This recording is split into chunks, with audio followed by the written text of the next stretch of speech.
उत्तर प्रदेश के एक छोटे से गांव में महेश नाम का एक गरीब किसान रहता था। उसकी पत्नी की कुछ महीने पहले बीमारी के चलते मृत्यु हो गई थी। अब वो अपने बेटे भोला के साथ अकेला रहता था। महेश बहुत ही सीधा साधा और ईमानदार इंसान था, लेकिन गरीबी ने उसकी कमर तोड़ दी थी। उसके पास बस एक गाय थी, लक्ष्मी, जिसके दूध से वो अपना और बेटे का पेट पालता था। गांव का मुखिया बड़ा ही घमंडी और जालिम इंसान था। वो गरीबों को परेशान करने में मजा लेता था। सूदखोरी उसका पुश्तैनी काम था। महेश ने 6 महीने पहले अपनी पत्नी के इलाज के लिए मुखिया से 3000 रुपए कर्ज लिए थे, जो वो चुका नहीं पाया था।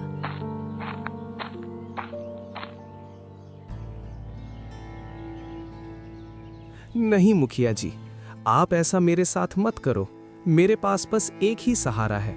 इसी गाय से मैं अपना घर चलाता हूँ। आपके पैसे मैं मजदूरी करके जल्द ही चुका दूंगा, मगर मेरी गाय को मत ले जाओ। मैं आपके आगे हाथ जोड़ता हूँ, आपके पैर पड़ता हूँ, ऐसा मत करो। अरे बंद कर अपनी जुबान। आखिर कब लौटाएगा मेरे पैसे? मैं तो ये तेरी गाय ही ले जाऊंगा, और जब तक तू मेरे 3000 रुपए नहीं लौटा देता तब तक ये तुझे नहीं मिलेगी। और एक बात ध्यान से सुन ले, आज से ही इन पैसों का ब्याज दर ब्याज चलेगा। चलो रे, तुम दोनों क्या देख रहे हो? जाओ, इसे पकड़ो और ले चलो इसे अपने साथ। इतना कहकर मुखिया वहां से गाय लेकर चला जाता है। महेश के घर के आंगन में ये सब हो रहा था। महेश फूट फूट कर रोने लगता है। उसकी बदनाम आंसुओं में तैर रही थी। कुछ देर बाद उसका बेटा भोला आता है। महेश को इस हालत में देखकर वो घबरा जाता है। पिताजी, आप इस तरह उदास क्यों बैठे हो? क्या हो गया? और हमारी गायें कहाँ हैं? ये सुनकर महेश की आंखों से आंसू बहने लगते हैं। शर्म और गरीबी के मारे वो सिर झुकाए बैठा रहता है। फिर धीरे धीरे बोलता है, बेटा, आज से 6 महीने पहले मैंने मुखिया जी से 3000 रुपए लिए थे। तेरी माँ की तबीयत बहुत खराब थी और आज तक मैं वो पैसे नहीं चुका पाया। आज मुखिया हमारी गाय को लेकर चला गया, जिससे हमारा गुजारा चलता था। वही गाय चली गई। अब समझ नहीं आ रहा क्या करूं। इतना सुनते ही भोला के चेहरे पर गुस्सा और ठान लेने की चमक आ गई। पिताजी, आप चिंता मत करो। मैं आज ही अच्छा सा काम ढूंढूंगा और काम करके मुखिया का सारा कर्ज चुका दूंगा और अपनी गाय को भी वापस ले आऊंगा। इतना कहकर दोनों घर के अंदर चले जाते हैं। खाट पर बैठकर कुछ देर चुप रहते हैं। फिर महेश बोला, बेटा, आखिर तुम क्या काम करोगे? तू अभी छोटा है और मेरी तबीयत ठीक नहीं है। तेरी माँ तो हम दोनों को छोड़कर चली गई। अब तो ये जिंदगी बोझ लगने लगी है। ये सुनकर भोला का चेहरा उदास हो जाता है, लेकिन वो हिम्मत नहीं हारता। पिताजी, आप चिंता मत करो। मैं भी अब थोड़ा बड़ा हो गया हूँ और मुझ में भी अक्ल है। मैं कुछ ना कुछ करके तुम्हारा सारा कर्ज उतार दूंगा। इतना कहकर दोनों खाना खाकर सो जाते हैं। अगली सुबह सूरज निकलने से पहले ही भोला काम की तलाश में निकल पड़ता है। तभी रास्ते में उसे उसका दोस्त विशाल मिलता है। विशाल भी गरीब था, लेकिन दिल का बहुत अच्छा था। अरे भाई भोला, कहाँ जा रहे हो इतनी सुबह सुबह? कहीं मंदिर जा रहे हो क्या? अरे नहीं विशाल भाई, तुम्हें तो पता ही है कि हम पर कितनी गरीबी है। ना ही मुझे कोई काम मिल रहा है। अगर तुम्हारी नज़र में कोई काम हो तो मुझे ज़रूर बताना। दोनों बचपन के साथी थे और एक दूसरे के दुख दर्द में साथ खड़े रहते थे। काम तो मैं तुम्हारा लगवा दूंगा, लेकिन काम से तुम्हारी गरीबी दूर नहीं होगी। सिर्फ 2 रोटी ही कमा पाओगे। इससे अच्छा तुम अपना कोई व्यापार कर लो। जैसा मुनाफा होगा वैसे तुम्हारा कर्ज चुकता हो जाएगा। ये सुनते ही भोला सोच में पड़ जाता है। हाँ भाई, बात तो तुम्हारी बिल्कुल सही है, मगर मुझे समझ नहीं आ रहा। मेरे पास इतने पैसे भी नहीं कि मैं कुछ व्यापार कर सकूं। पहले तो मुझे कुछ काम ही करना पड़ेगा, उसके बाद व्यापार कर पाऊंगा। हाँ, बात तो तुम्हारी भी ठीक है, लेकिन मैं तुमको कुछ सामान उधार भी दिला सकता हूँ। बाद में जैसा मुनाफा होने लगे वैसे उधार चुका देना। ये सुनकर भोला के मन में उम्मीद जगती है। हाँ भाई, मैं उधार चुका दूंगा, लेकिन मुझे समझ नहीं आ रहा कि मैं कौन सा व्यापार करूं और किससे उधार लूं। अरे भाई, इसकी टेंशन मत लो। मेरा बड़ा भाई ठेला बेचने का काम करता है। मैं उनसे बात करके तुम्हें एक ठेला दिलवा दूंगा। फिर तुम उस पर समोसा बेचना और गांव-गांव घूमकर अच्छा मुनाफा कमाना। अगर तुम्हारी मर्जी हो तो आज ही बात करवा देता हूँ। ये सुनकर भोला बहुत खुश हो जाता है। धन्यवाद भाई, बहुत अच्छी बात कही है तुमने। चलो, इस गरीब के काम कोई तो आया। ठीक है, आज ही मुझे एक ठेला उधार दिला दो। मैं कल से ही उस पर समोसे बेचना शुरू कर दूंगा। इतना कहकर दोनों सीधे विशाल के बड़े भाई रघु के पास जाते हैं। रघु गांव में ही ठेले बेचने का काम करता था। वहां कई तरह के ठेले रखे थे, समोसे वाले, सब्जी वाले और भी कई तरह के। रघु बहुत ही अच्छे दिल का इंसान था। उसने दुफ्नों को देखा तो पूछा, अरे आओ आओ विशाल, क्या बात है, आज इतनी सुबह सुबह आ गए? क्या ठेला खरीदने आए हो? ये सुनकर भोला घबरा जाता है, लेकिन विशाल बात आगे बढ़ाता है। भैया, ये मेरा दोस्त है भोला। इसकी हालत बहुत खराब है। ना ही इसे कोई काम मिल रहा है, ना ही इसके पास व्यापार शुरू करने के पैसे हैं। इसलिए इसे ठेला उधार दे दो। ये बहुत ही ईमानदार है, तुम्हारे पैसे समय पर चुका देगा। ये सुनकर रघु के मन में दया आ गई। ठीक है, अगर तुम्हारी हालत इतनी ही खराब है तो मैं तुम्हें एक समोसे वाला ठेला दे देता हूँ। तुम इस ठेले से पूरे गांव में समोसे बेचना। तुम्हारा ठेला अच्छा चलेगा, क्योंकि गांव में अभी तक समोसे का ठेला नहीं है। ये सुनकर भोला की खुशी का ठिकाना नहीं रहा। अरे भाई, बहुत बहुत धन्यवाद। मैंने तो सोचा ही नहीं था कि तुम ठेला देने के लिए मान जाओगे। इस ज़माने में कोई किसी की मदद नहीं करता, मगर तुमने मेरी मदद की। मैं वादा करता हूँ, मैं खूब मन लगाकर काम करूँगा और तुम्हारे पैसे भी चुका दूँगा। इसके बाद रघु भोला को एक ठेला दे देता है। फिर भोला और विशाल दोनों ठेला लेकर वहां से घर की ओर चल देते हैं।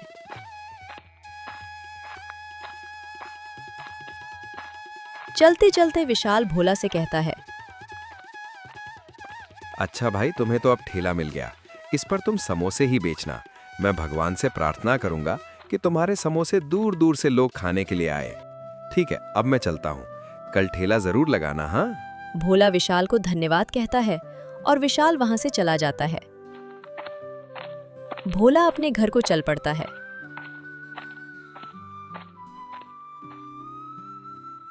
घर पहुंचते ही भोला अपने पिताजी को आवाज लगाता है। महेश बाहर आता है और ठेला देखकर हैरान रह जाता है। अरे बेटा, ये ठेला कहाँ से ले आया? भोला पूरी बात अपने पिताजी को बताता है। ये सुनकर महेश बहुत खुश होते हैं। बेटा, तू जो काम करने जा रहा है, इससे सच में हमारी गरीबी दूर हो सकती है। अगर तेरी माँ होती तो वो बहुत खुश होती। माँ की बात सुनकर भोला अंदर से टूट जाता है, लेकिन खुद को संभाल लेता है। अगली सुबह भोला अपने ठेले पर समोसे रखकर गांव की ओर चल देता है।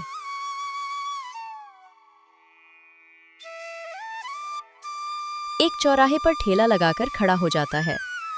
हे भगवान, अगर ये काम अच्छे से चल गया तो मैं मुखिया का कर्ज उतारकर अपनी लक्ष्मी गाय को वापस ले आऊंगा। बस इतनी कृपा कर देना मालिक। भोला खुद से बातें कर ही रहा होता है कि तभी एक बूढ़ा आदमी ठेले के पास आकर रुकता है। बेटा, जरा 2 समोसे तो देना, बहुत जोर की भूख लग रही है। भूख के मारे पेट में चूहे दौड़ रहे हैं। भोला बहुत खुश होता है और उसे 2 की जगह 4 समोसे दे देता है। अरे बेटा, मैंने तो तुमसे 2 समोसे मांगे थे, तुमने तो 4 दे दिए। मेरे पास तो सिर्फ 2 समोसे के ही पैसे हैं। अरे दादाजी, कोई दिक्कत नहीं। आज मेरा पहला दिन है ठेला लगाने का, इसीलिए मैं खुशी से तुमको 2 समोसे ज़्यादा दे रहा हूँ। आप आराम से खा लो। खुश होता है, सो खाने लगता है।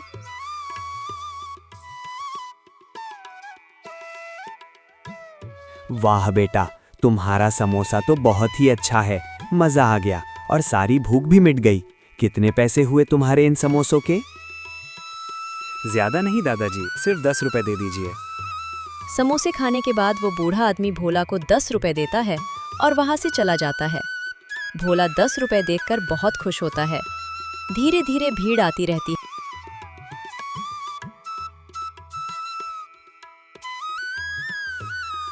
और भोला के पहले ही दिन सारे समोसे बिक जाते हैं। शाम को भोला घर जाकर आराम से बैठकर पैसे गिनता है तो देखता है कि आज उसने 600 रुपए का मुनाफा कमाया है। ये देखकर वो बहुत खुश हो जाता है। भोला के पिता भी ये देखकर बहुत खुश होते हैं।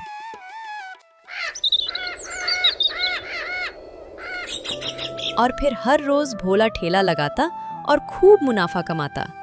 अब उसके पास शहर से, पास के गांव से बहुत सारे लोग समोसे खाने के लिए आते। भोल के समोसे की खूब तारीफ होती। एक दिन गांव का वही घमंडी मुखिया ठेले के पास आया। और भोला बेटा, कैसा चल रहा है समोसे का ठेला? कुछ मुनाफा हो रहा है या नहीं? मुखिया को देखकर भोला को बहुत गुस्सा आया। फिर भी उसने शांत मन से कहा, अच्छा चल रहा है और खूब मुनाफा हो रहा है। चलो ठीक है, लेकिन सुनो, कल मेरे यहाँ एक छोटा सा प्रोग्राम है, तो मुझे लगभग 5000 रुपए के समोसे चाहिए। क्या तुम मेरे लिए समोसे बना सकते हो? भोला ये बात सुनकर बहुत खुश होता है और 5000 रुपए के समोसे के लिए हामी भर देता है। अरे मुखिया जी, क्यों नहीं, मैं आपको पूरे 5000 रुपए के समोसे बनाकर दे दूंगा। अरे सुनो भोला, 5000 रुपए के समोसे में तो बहुत टाइम लगेगा, इसलिए तुम एक काम करना, यहाँ से जाकर समोसे बनाना शुरू कर देना और सुबह होते ही मैं तुमसे समोसे ले लूंगा। इतना कहकर मुखिया वहां से चला जाता है। भोछा भी खुशी खुशी घर की ओर चल देता है। घर जाकर भोला अपने पिताजी को सारी बात बताता है।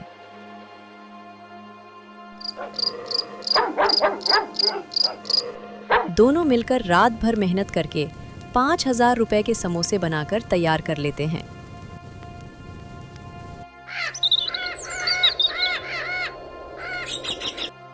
अगली सुबह भोला सारे समोसे भरकर 4 बड़े बड़े डब्बों में रख देता है। महेश अपने खेत को निकल जाता है। थोड़ी देर बाद मुखिया और उसके 2 आदमी भोला के घर आते हैं।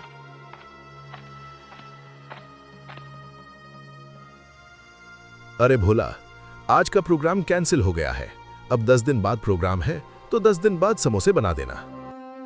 ये सुनकर भोला को जैसे बिजली गिरी। वो सदमे में आ गया। मुखिया जी, ऐसा मत करो, मेरे सारे समोसे खराब हो जाएंगे, मैं बर्बाद हो जाऊंगा। जरा इस गरीब पर रहम करो मालिक। भोला बहुत मिन्नतें करता है, मगर मुखिया मुस्कुराते हुए वहां से चला जाता है। इस वजह से भोला का बहुत नुकसान हो जाता है। वाह मुखिया जी, मान गए। क्या दिमाग लगाया है आपने। बड़ी मुश्किल से तो उस भोले के बच्चे ने थोड़े थोड़े करके पैसे जोड़े थे अपनी गाय को छुड़ाने के लिए, और आपने कितना अच्छा प्लान बनाया। वो कहावत है ना कि जब सीधी उंगली से घी नहीं निकलता है तो उंगली टेढ़ी ही करनी चाहिए। जय हो मुखिया, तुम्हारी जय हो। उदास मन से भोला ठेला लेकर गांव के चौराहे पर चला जाता है। लेकिन आज मौसम भी कुछ ठीक नहीं लग रहा था, मानो कि जैसे बारिश आने वाली हो। जैसे ही भोला ठेला लगाता है, अचानक मौसम खराब होने लगता है और बारिश शुरू हो जाती है। भोला झटपट एक बड़ी सी चादर ठेले के आसपास लगा देता है और आसमान की ओर देखकर कहता है, हे भगवान, ये कैसी परीक्षा है। आखिर मैंने कभी किसी के साथ गलत नहीं किया, फिर मेरे साथ ऐसा अन्याय क्यों। भोला खुद से बातें कर ही रहा होता है कि तभी एक कार भोला के ठेले के पास आकर रुकती है। उसमें से एक अमीर इंसान निकलता है, हाथ में महंगे कपड़े, चेहरे पर हल्की मुस्कान। भोला उस अमीर आदमी को देखकर हड़बड़ा जाता है। भाई जल्दी से गर्मा गर्म 1 प्लेट समोसे लगा दो, बहुत जोर की भूख लग रही है और बारिश भी हो रही है। और भोला उसे समोसे परोस देता है।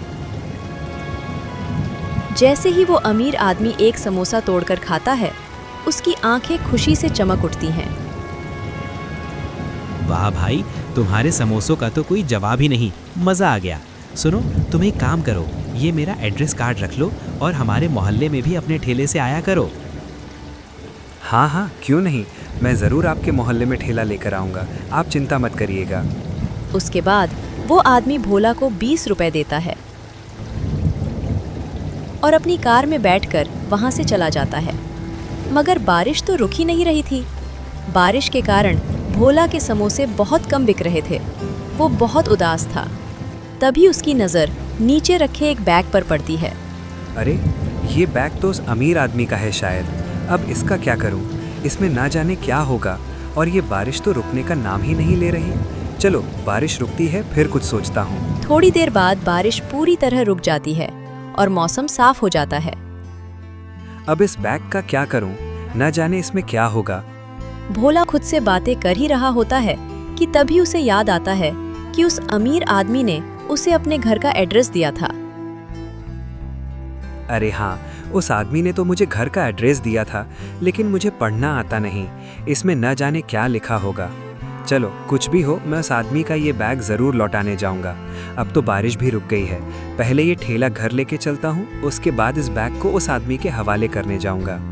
इतना कहकर भोला अपना समोसे का ठेला घर की ओर ले आया। चेहरे पर मायूसी साफ छलक रही थी। दिन भर की मेहनत, ऊपर से नुकसान, और हाथ में वो अनजाना बैग। घर पहुंचते ही महेश ने बेटे की चाल देखकर ही समझ लिया कि बात कुछ ठीक नहीं है। अरे ओ भोला बेटा, क्या बात है रे?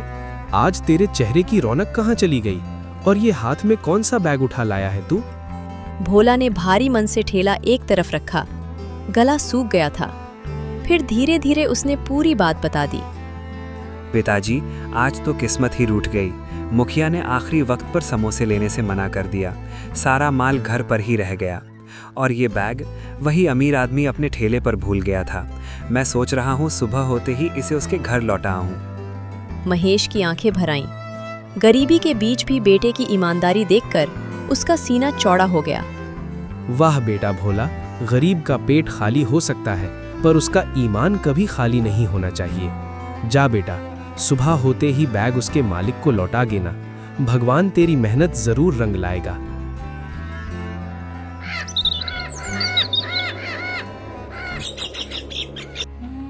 अगली सुबह सूरज निकलने से पहले ही भोला बैग उठाकर निकल पड़ा। पूछते पूछते वो शहर के एक बड़े से मकान के सामने पहुंच गया। भोला ने हिम्मत जुटाई और दरवाजा खटखटाया।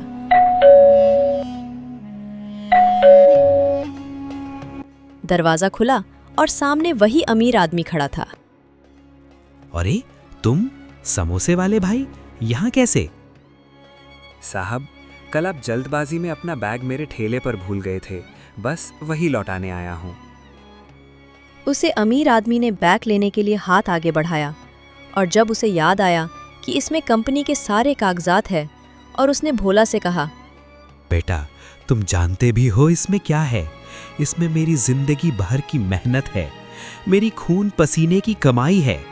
मुझे तो बिल्कुल उम्मीद नहीं थी कि मेरा ये बैग मुझे कभी वापस मिलेगा। बेटा, आज तुमने मेरा दिल जीत लिया। अमीर आदमी की आंखों में कदर साफ दिखाई दे रही थी। वो कुछ पल भोला को देखता ही रह गया।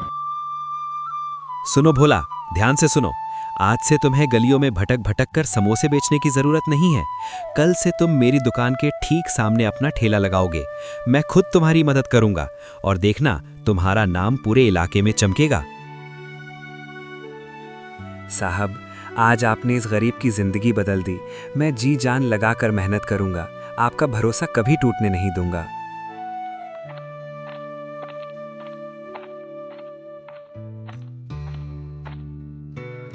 दिन बीतते गए, महीने गुजरते गए, और फिर देखते ही देखते कुछ साल बीत गए। अब हालात पूरी तरह बदल चुके थे। भोला के समोसे दूर दूर तक मशहूर हो चुके थे। दुकान पर हमेशा लाइन लगी रहती थी। उसने मुखिया का एक एक पैसा चुका दिया था।